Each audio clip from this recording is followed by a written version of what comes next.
You say that accepting the spiritual part of ourselves is fundamental to our overall development.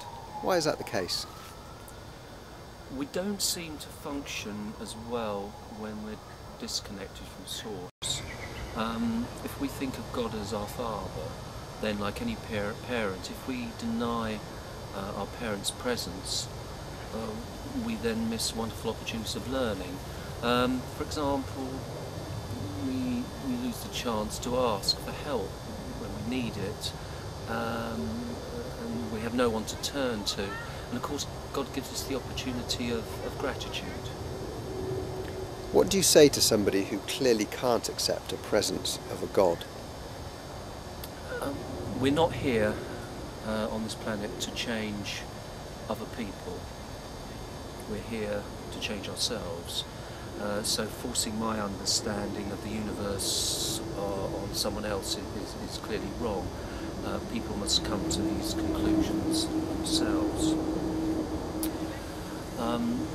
We can make gentle suggestions through conversation. After all, that is how we acquire the wisdom we hold. I would probably read a poem I wrote for the second Sparky Book of Hours called I Don't Believe. This perhaps gives you the key to unlocking to non-believers the possibilities of a God. I don't believe.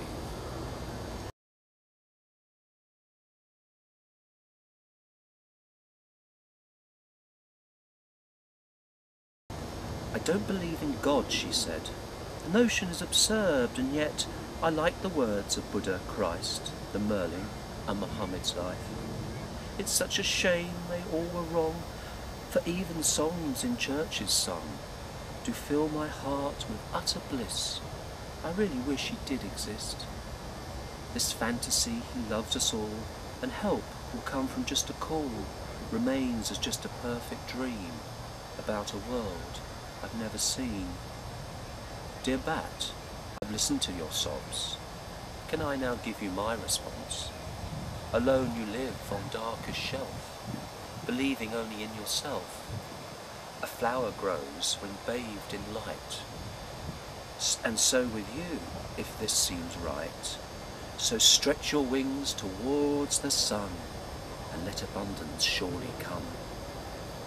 Trust just your heart to find the truth, for trust is not requiring proof. Because, my frightened little bat, trusting has to be like that.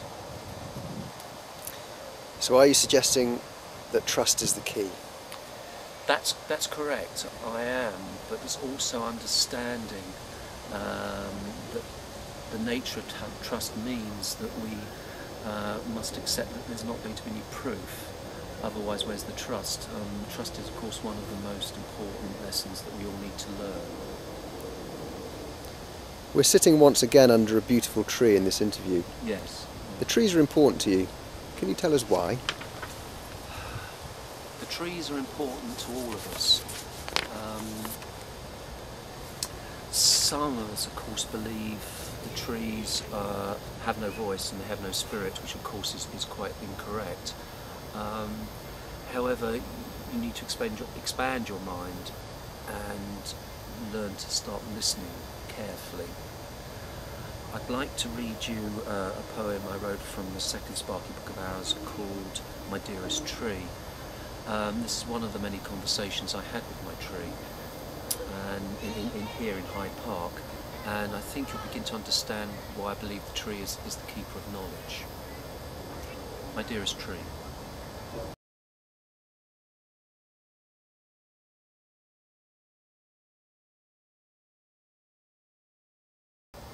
My dearest tree, it's only me. I'd like a quiet word. In all your great experience, how best to God I serve? Should I have been a prophet, or help others with their health? The only service you must learn is how to be yourself. That seems to be too easy, and besides I've often tried, but sadly being me involves much anger, hate and pride.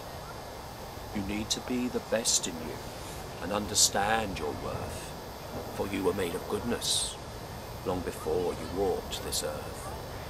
You may believe you're sinful, only learning to be good. But this is not the way it is, so change this view you should. Remember then from whence you came, and you will be inspired. Almighty God is in us all, and badness you've acquired. Part 2.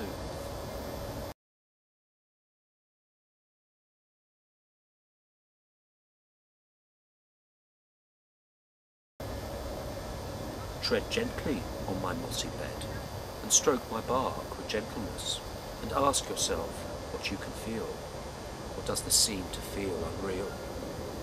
It does seem strange, for now I view what complex bark God's given you, the tiny threads of matted web, the beauty of your peacefulness. I thank you, tree, for letting me enjoy a world I never see. Part 3.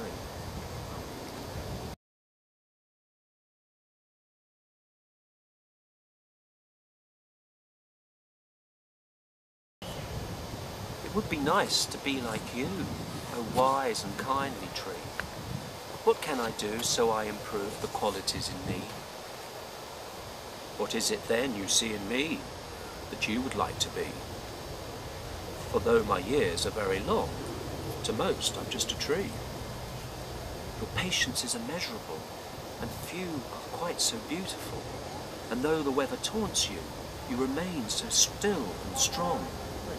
Then keep that rooted in your heart, and seldom you'll go wrong. What fascinates me about the tree is its modesty and its ability to consider everything with equal importance. I've also noticed a certain pattern that when I ask a question, the tree asks me a question, which allows me to reveal the answer myself. This is a very clever approach to how we can all teach others. Why are we not by your tree today? My tree is close to the road, and there's some building works going on there, so we wouldn't really be able to hear ourselves speak. But this tree has kindly agreed to allow me to sit on it today. Are you suggesting trees are more spiritually advanced than ourselves? I can't say I've spoken to all of the trees, and so I don't know or wish to make such a claim. What I do know is that my tree in Hyde Park has an inner wisdom which I rarely see in other people. What is it that we can do to help us acquire this wisdom? We don't give ourselves a fair chance. We become distracted by trivia and deny ourselves moments of tranquility. It is in these peaceful moments we find many of our answers to the questions that we are looking for, and we are at our best.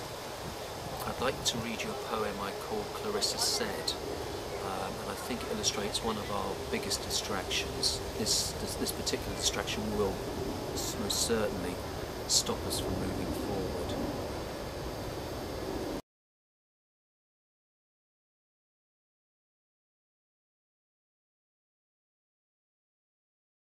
Clarissa said, I have been told, but can't say how, Clarissa is a lazy cow, an appetite beyond compare, concerned with only her affairs, a selfish beast who's often cold, is how Clarissa's story is told. And so before a fading light, I crept to see just who was right. But every madam looked the same, and no one dared to give their name. But as I left, I heard a yelp. Good evening, miss, and may I help? I'm looking for another cow, but said, it doesn't matter now. We talked until the sun went red, while others turned to meadow's bed. I told her of my quest to find if branded words were truth or lies. She asked me what this would achieve. Her tone was that she disagreed. For then I said, I'll truly judge the truth and which remarks are fudged. She laughed and said, to my surprise, it matters not if truth or lies are laid before our very eyes. What matters is a deep respect that everyone is different, yet not one of us deserves the right to judge who's wrong or judge who's right. So you're saying that we judge others far too much? Yes, what I'm actually suggesting is that if we really wish to move forward quicker, then we should avoid judging people altogether. Thank you, Lucian. Thank you.